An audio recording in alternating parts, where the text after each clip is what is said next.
লোকরা রাজি তো ভাই? আর কিছু কথা চলবে?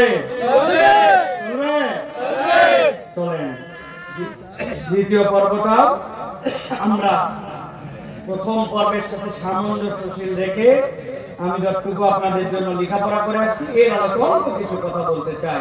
আমরা বিতাড়িত মরদুদ শয়তান থেকে আশ্রয় প্রার্থনা করে সমস্যরে একসাথে কোন রকম জড়তা না রেখে সবাই আপনারা লাউডলি আল্লাহর কাছে আমরা আশ্রয় প্রার্থনা করে সকলে পড়েন আউযু বিল্লাহি মিনাশ শাইতানির রাজীম বিসমিল্লাহির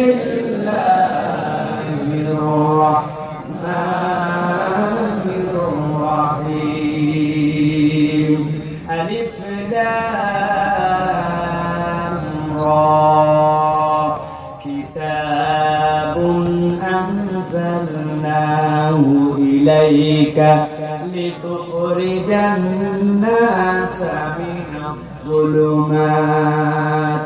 মিনাজ যুলুমাতি ইলান নূর।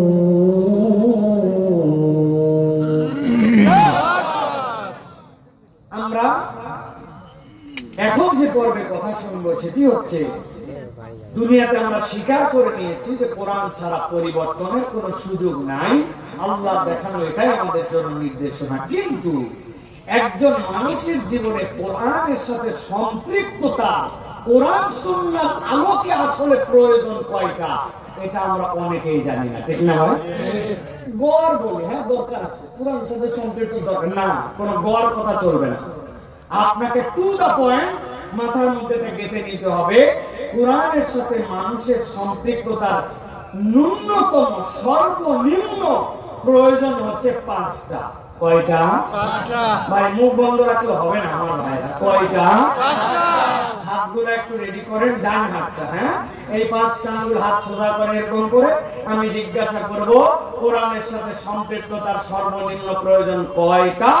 একসাথে হাত তুলে বলবেন পাঁচটা। কোরআনের সাথে সর্বনিম্ন মানুষের জীবনের সম্পৃক্ততার প্রয়োজন কয়টা? আরেকবার কয়টা? হাত তুলেন নাই, শেষ সুযোগ দিলাম, কয়টা? মাশাআল্লাহ, আল্লাহ কবুল করবেন, আল্লাহুম্মা আমিন।